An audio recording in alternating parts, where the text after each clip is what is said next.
Today's episode of Brews and the Boys is brought to you by Audible. Get a free audiobook download and a 30-day free trial at www.audibletrial.com/brewsandtheboys. Over 180,000 titles to choose from for your iPhone, Android, Kindle, or MP3 player.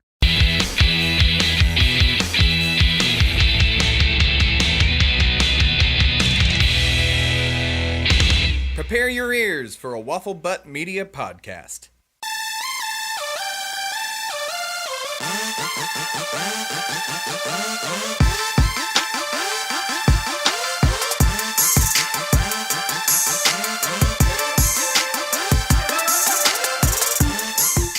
Welcome to the Brews and the Boys podcast. We are your neighborhood bar podcast. We drink cold beverages and we talk about America's team, the Dallas Cowboys. Every week, we will be giving you an in-depth look into everything the Cowboys are doing and what you can expect from the Cowboys. My name is Michael Sisemore.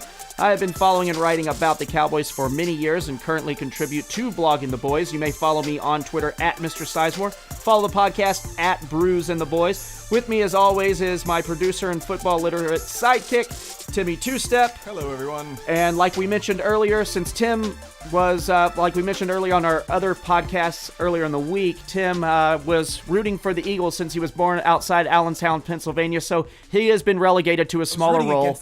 You are a producer. You will shut your mouth. You do not speak anymore. You do not speak anymore.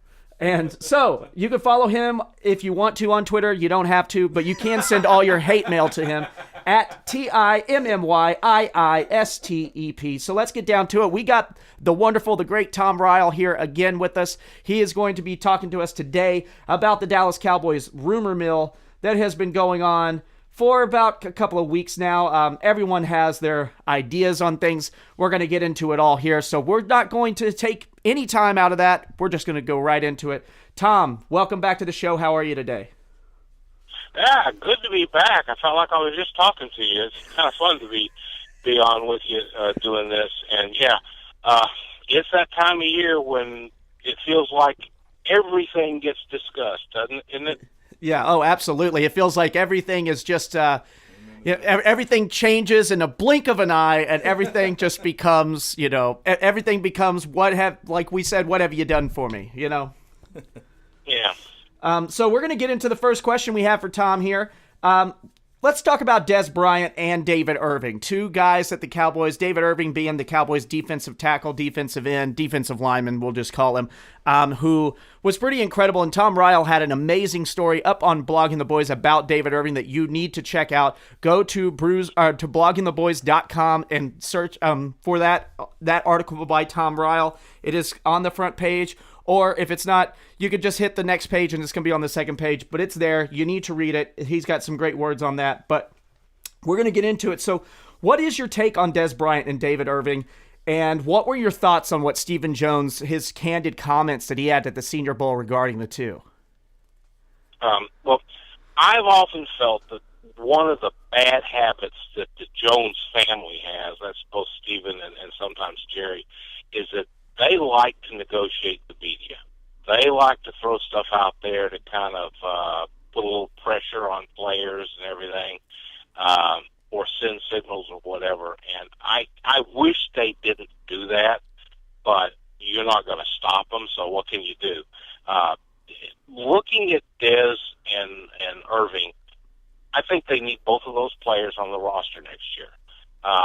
And Dez, I think, there's something that just I'm not quite getting why this is such a big deal, because, as has been covered extensively, I think Mike Fisher and Katie Drummond are two people out there in the blogosphere who have discussed how this works. They can do a restructure on Dez, free up plenty of cap space, and not cost Dez a penny in salary this year. Yep. It's crazy how people just think it has to be one or the other, that you have to. It's just like the cap hell stuff that always gets talked about with the Cowboys. They could flip with just a couple of signatures on a piece of paper and a couple of little guys number crunching in the accounting office. They could make as much room on the cap for anything. They could do anything they wanted to do. And you're so right about that with the Dez Bryant stuff. You don't have to cut Dez Bryant because he's making too much money. You can literally turn it into a signing bonus, give him his money now if you wanted to, or give everything to him now and just have him at a veteran minimum contract. And you don't even have to kick the can down the road. You're literally just adding, like Mike Fisher said, adding a voidable year to the contract, and nothing happens with Dez. And you do need Dez Bryant on this field. I don't want people to think that you can just go into a year with all the other receivers without Dez Bryant. Yeah, and I don't see there being anybody that thinks you can go out and find a quick replacement for Dez in free agency or the draft. No, it doesn't happen. Not with somebody that's got his experience and that has his presence on the field. Because even when he's not having a good game, that doesn't mean the other teams are not paying a lot of attention to him. Yeah. And so that's really going on. Yeah.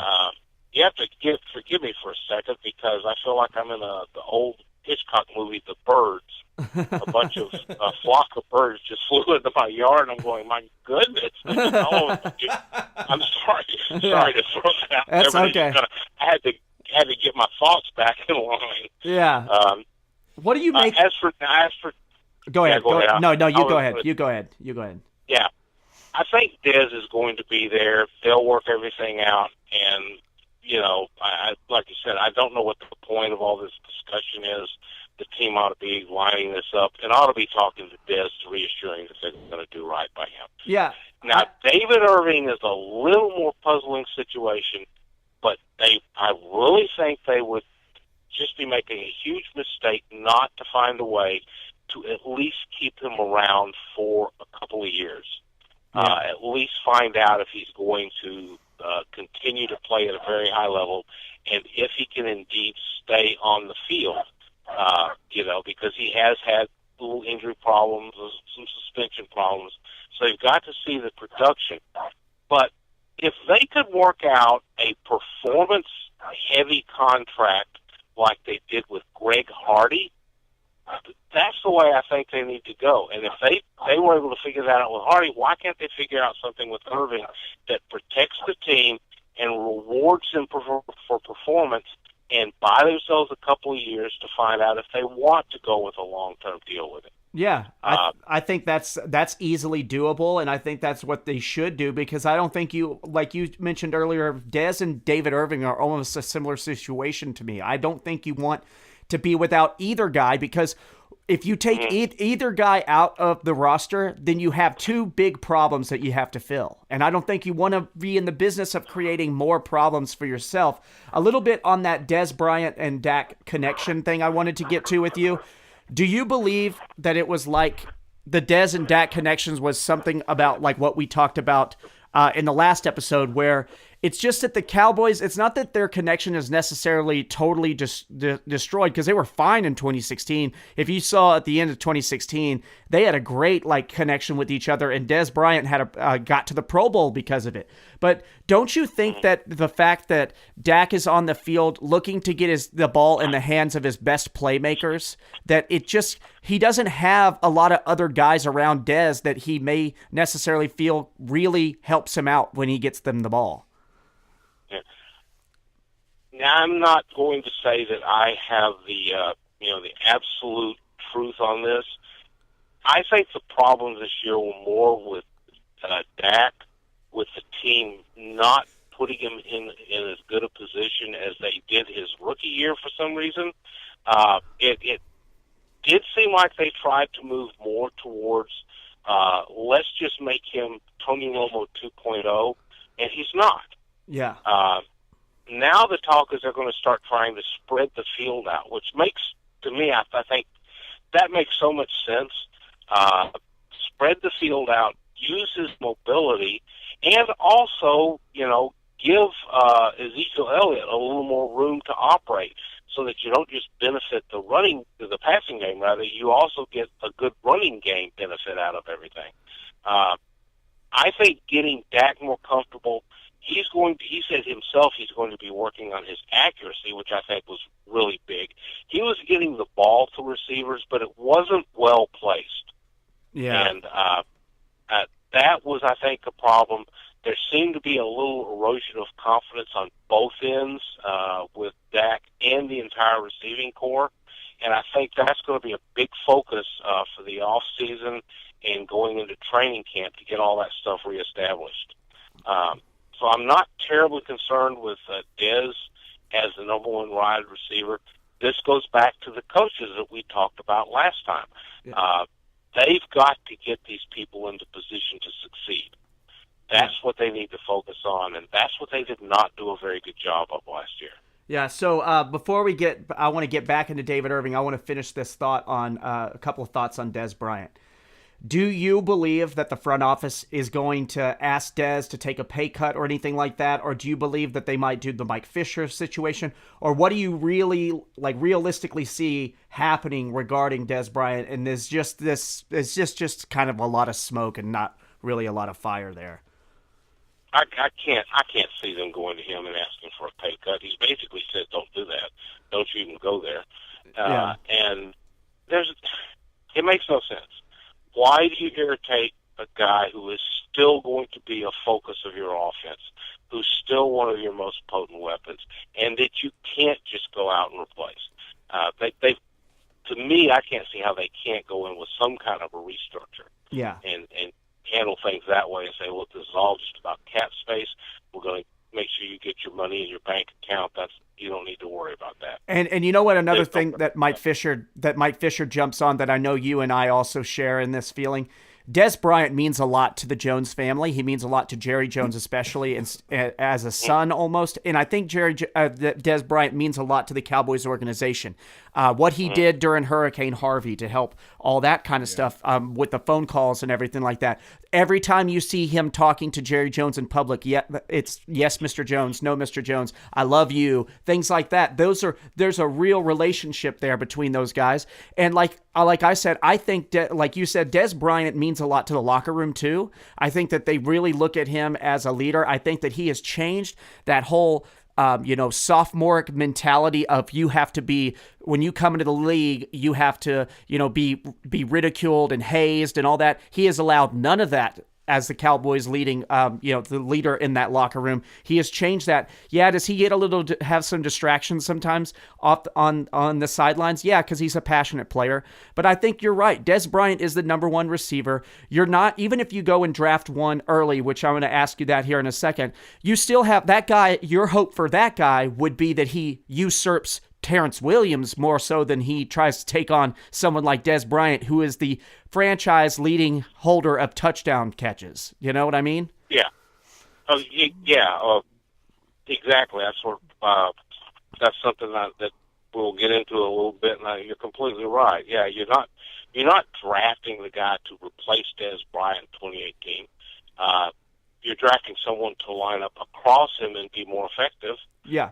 Across from him and be more effective, and to also will hopefully be able to grow a little bit over the years, because at some point Dez is obviously going to not be playing anymore. So Exactly. So I wanted to ask you that about the wide receiver thing before we go back into David Irving, because I want you to talk about that article that you wrote, and I want you to kind of give everyone a preview of the David Irving and his worth for the team. But I first want to ask you, so are you on board with the Cowboys taking a receiver, even in the first round or second round? Are you on board with taking a receiver early? And if you are, which guys or anybody have you had time to look at and say, hey, this guy might be something they should consider? Well, I haven't. I'm not a great draftnik, so I can't talk a lot about the individual players. I do not see that you want to be looking for one in the first round. I did another article talking about the fact that they really have to be 19's a tough place to pick. You're kind of on the fringes of true first-round talent, especially it looks like this year. You're also looking at just a very few places on the Cowboys roster where somebody could come in and be a day one starter out of the draft because they've got so many starters already in place. If you really look at the roster as a whole, you've got a good solid starter everywhere except offensive guard and maybe a spot or two on the defensive line. That's where you ought to try to be getting your bang for your buck in the first round, unless you have one of those guys that should be a top 5, top 10 pick that's there at 19, and you've been able to determine that the reason he hasn't been picked before does not deter you from taking the player. Yeah, exactly. Other than that, then they might want to start looking at, is there somebody that needs to trade up to grab a quarterback that's still on the board and try to move back a little bit, because this is one of those drafts that looks like it's a lot deeper in the second round than in true first rounders. Yeah, exactly. I agree with you there. I think that the only way you end up taking a receiver in the first round, I think, is if quarterbacks start coming off early and they're pushing guys down, and a lot of guys that you like maybe come off the board, like a Vita Vea or something like that, and then you're staring right at a Calvin Ridley. I think then if you're staring at a Calvin Ridley at 19 or something like that, then maybe you might consider that if he's one of the highest rated players on your board. But at the same time, I agree with you too, because you might want to look for maybe even, I'm not opposed to the Cowboys taking a left guard in the first round of the draft. I think that you could really help your offensive line keep being the best offensive line in football by doing something like that, because I really truly believe that when Tyron Smith went out, it made the entire left side of the line a liability, because one, you're bringing in guys like Chaz Green and stuff like that to start on that left side. But now you also have Jonathan Cooper is not having he's not sandwiched in between two all-pro players anymore. So you're starting to see more of his warts. And then I also think that, like you said, you could go and find maybe like you're looking for somebody like an offensive lineman or a defensive lineman in the first round, somebody where you can get a lot of bang for your buck and really fortify your offense if you got that offensive lineman there, or your defensive line if you have that. So speaking of defensive line, let's get back into the David Irving conversation. I want you to tell, regarding David Irving, I want you to tell the Brews and the Boys fans why the Cowboys just would be kind of crazy to let him go. And just, even though he only played in half the season, talk about your article on David Irving's worth and what he meant. Oh, it's just the level of production he had. He played in 8 games, or exactly half a season. He got 7 sacks, playing a lot from the DT for the DT spots. And he got 6 pass deflections. Now, those pass deflections were more than any other lineman or in the league. That's just phenomenal. That stops the offense for that play just dead in their tracks. And projecting him out, that would make him, a 13, 14 sack a year player. You kill for those in the NFL. Yeah. And he just is. He does it just basically. He's just too fast and too strong. I was quoting Bob Sturm a lot in one of his tweets. He said, NFL offensive linemen have no clue how to slow him down. Yeah. Why would you want to pass with somebody like that when you're finally getting some pass rush? And you might remember that after Irving went out, the pass rush kind of tailed off a lot. Oh, absolutely. They tailed off. You talk about, I think, I can't even remember where it was, but David Irving within like his first 5 games was just, that he played was just wrecking shop. It was insane how he came in off of 4 weeks off and was just, it's going to take me time to get ready. No, it's not. I'm fine. I'm going to start destroying and picking right up where I left off. I think he's such a catastrophic type of player. You get what I'm saying? Like, he can come in and he can just, like you said, he's jumping up. He's 6'7". He's jumping up and knocking passes down at the line. He is the type of guy you want when you're going up against the Aaron F. Rodgers of the world and Tom Brady's of the world that toss that ball. You want, or let's say you're going up against Drew Brees and he sees a 6'7" guy right across from him, and he's saying to himself, I lied about being 6 foot as a quarterback, so this is going to be really, really scary. That guy is incredible.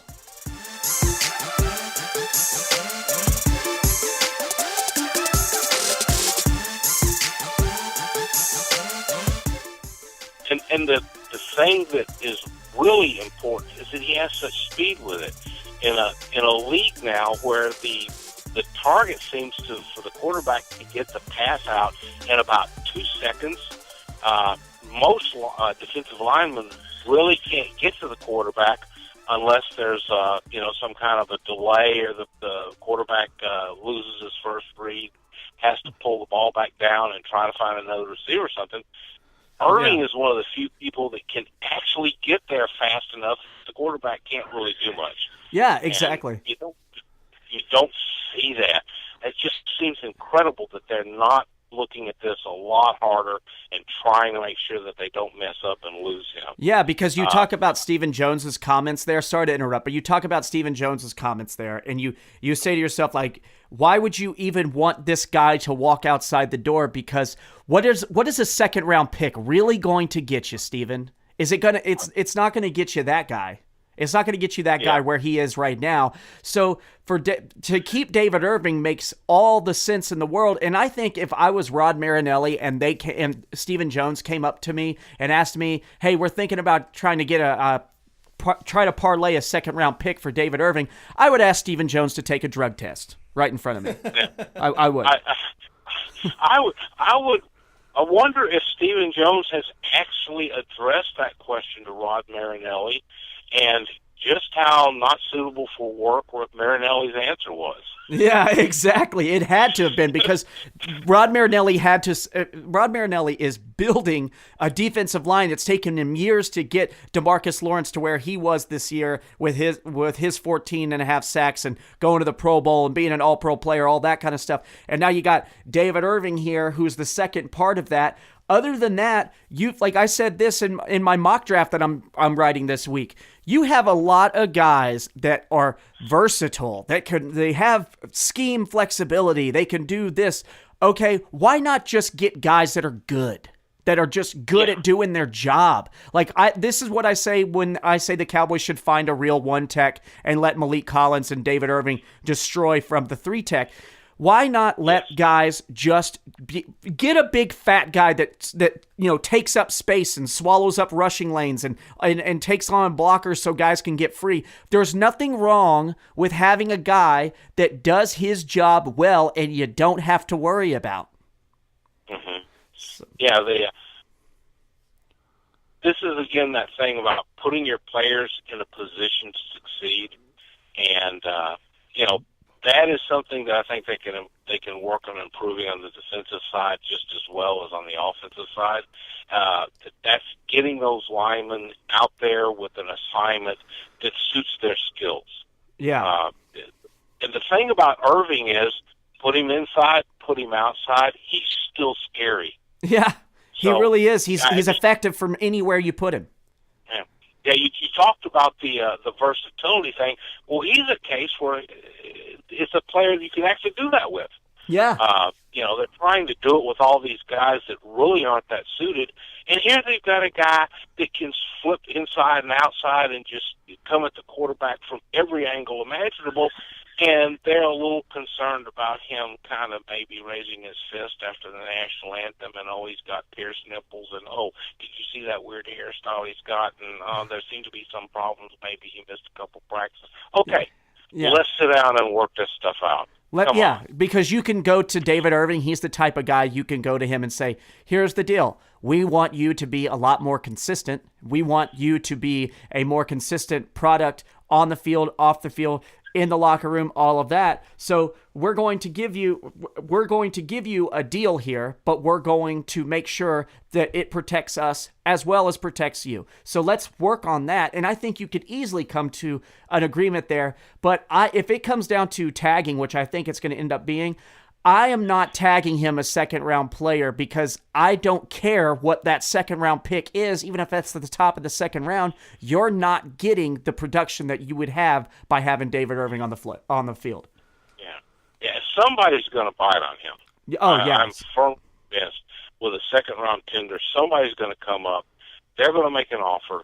And if it's a team that's got, cap space to burn, and they decide to go in heavy with something that the Cowboys just can't stomach, then, okay. Yeah, Why exactly. did we get ourselves in this situation? Exactly. We could have just easily tagged him with the first because I don't think any team in the league would go with the 1.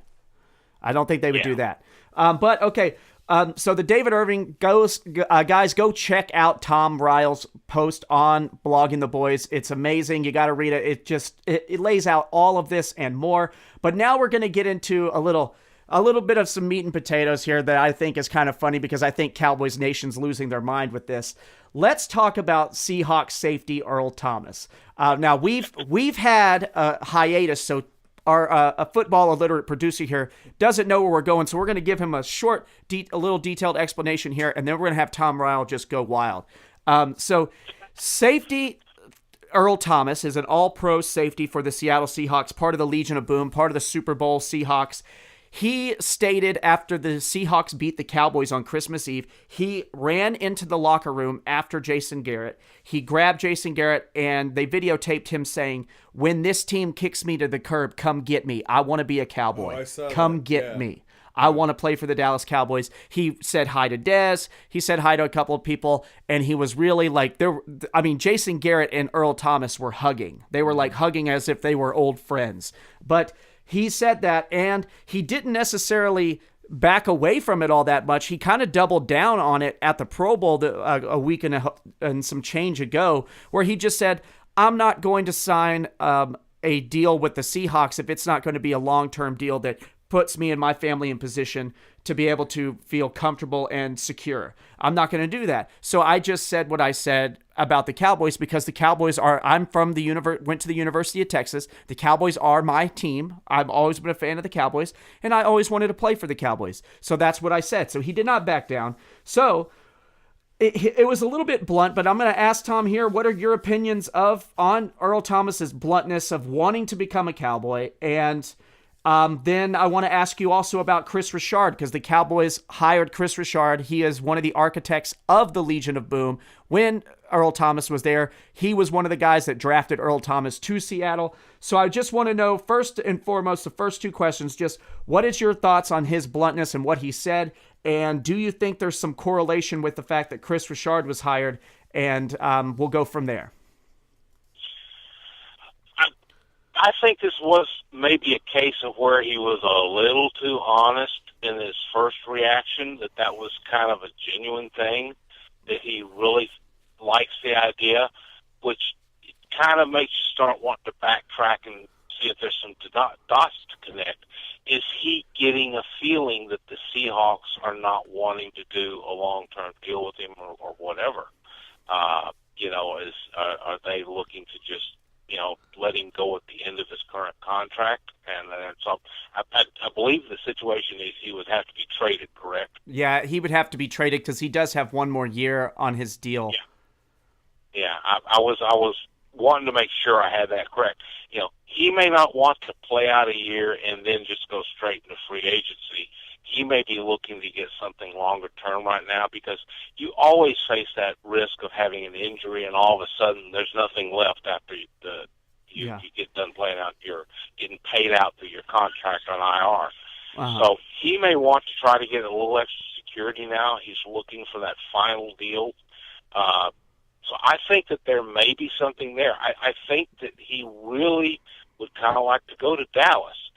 Because something is making him feel a little less than welcome up in the Pacific Northwest. Yeah, I agree with you there. And, you think about it, Earl Thomas, if you remember correctly, last year when he had that injury that took him out for the rest of the season, he kind of had a moment of just, humanity and went on Twitter and kind of mentioned that he might be contemplating retirement. Obviously, he wasn't going to retire. He came back, played well this year, went to the Pro Bowl. So I don't think that this guy is one of those cases of the Bill Parcells where if you think about retirement, you are retired. I don't think he ever really considered that. But I do think that he is there's got to be something here, because he is in 1 year of his deal. Maybe they haven't reached out to him to try to, negotiate anything long term, and maybe he's got the feel that they don't want to. And, the Seattle Seahawks are also dealing with the fact that they are coming off of their pedestal now. They're not the same team they were. Russell Wilson is very good, but his offensive line is, a turnstile at best. And you look at on the defensive side of the ball, Michael Bennett is getting a lot older and less productive. You got their linebacker Bobby Wagner is always nicked up, kind of like Sean Lee is for the Cowboys. You've got a lot of things changing. Richard Sherman is most certainly not the cornerback he was before. And you just kind of look at their team a little bit, and you see Cam Chancellor has a horrific injury, and they're still kind of looking at that and seeing how he's going to come back from that, if ever. So there is just a lot of moving parts going on there, and the locker room is not necessarily I would say, the rosiest locker room in the NFL at this point in time. I think there's a lot of people in that locker room that have been outspoken. Richard Sherman being outspoken against Russell Wilson and Pete Carroll's decisions and stuff, and that takes an effect on everybody. It really does. Yeah. But I do want to ask you, what level of interest do you think the Cowboys really have in that? It's so hard to say. They are so reluctant about trades and free agents and veterans. I would hope they would be interested. Yeah. I don't think Earl Thomas had anything to do with Chris Richard getting hired. Yeah. However, I think having Chris Richard in the building could have a whole lot to do with the interest level the Cowboys have. Yeah, me too, because if you think about it, what the Cowboys kind of, under Chris Richard, there's a lot of talk about possibly moving Byron Jones down to corner. I don't know if that's what he's going to end up doing, but Chris Richard typically likes longer corners, and Byron Jones seems to have a skill set that would fit at cornerback.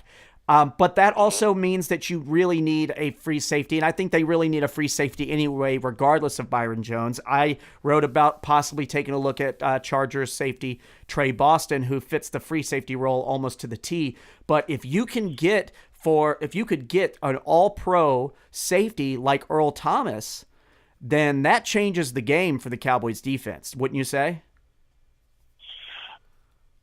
I think it would be a major get. I think it would do a lot towards getting the back end really shored up. To me, it's one of those. It's one of the few times I've seen something about a trade rumor coming up with the Cowboys that I didn't just look at and go, "That ain't gonna happen." Yeah. This one just makes too much sense, and there's too many reasons why it might be doable. Like you said, what's happening in Seattle, what the Cowboys need, and Richard coming to the team. Man, is the price going to be too high? Don't forget the Cowboys got 10 draft picks to play with this year. That's true.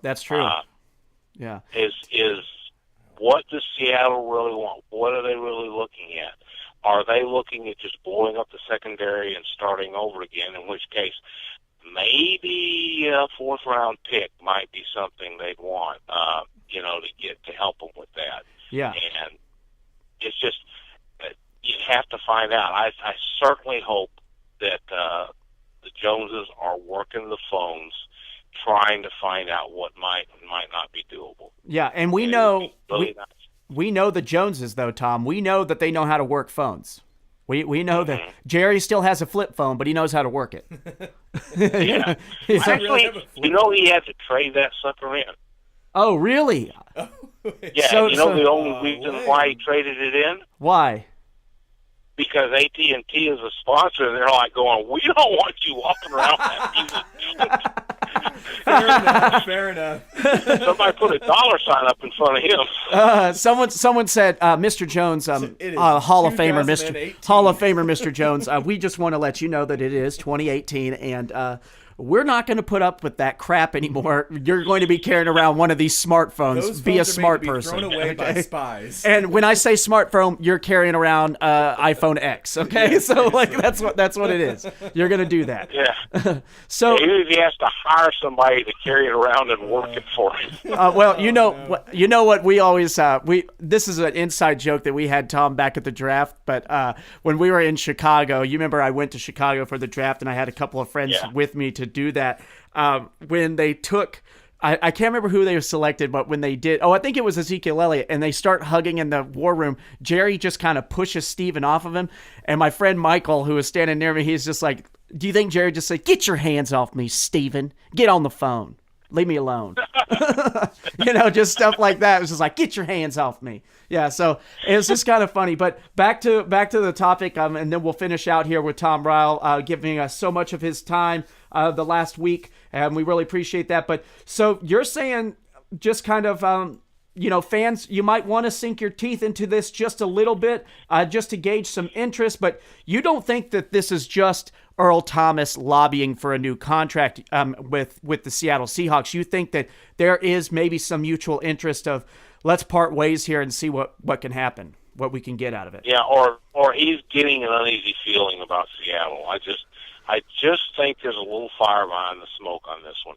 And it doesn't mean it's even more likely to happen than not.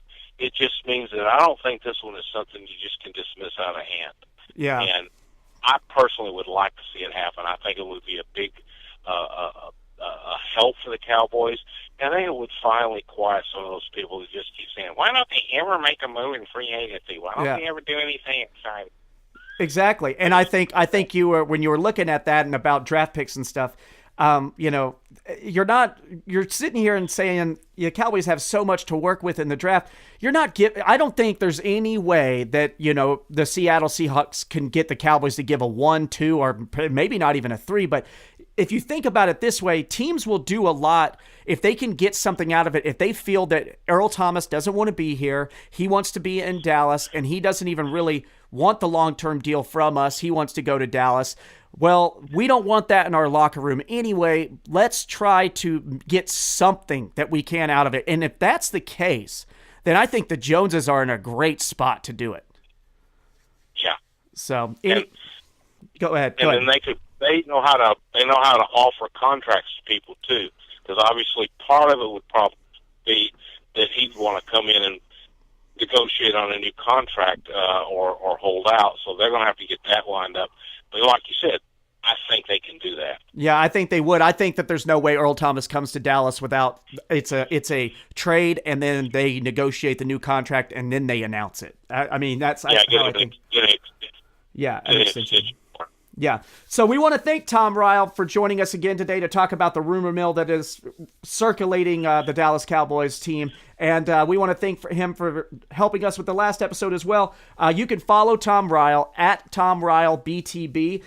Thank you for joining us for another week. You can follow us at facebook.com/Brews and the Boys. Follow us on Twitter at Brews and the Boys. Follow Timmy Two Steps. Send all your hate mail his way because he sucks.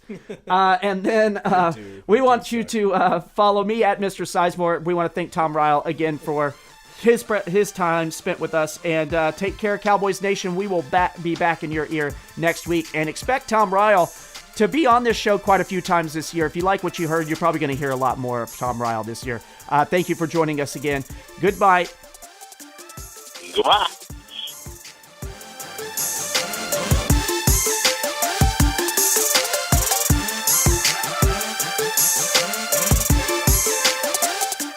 Now this is podcasting.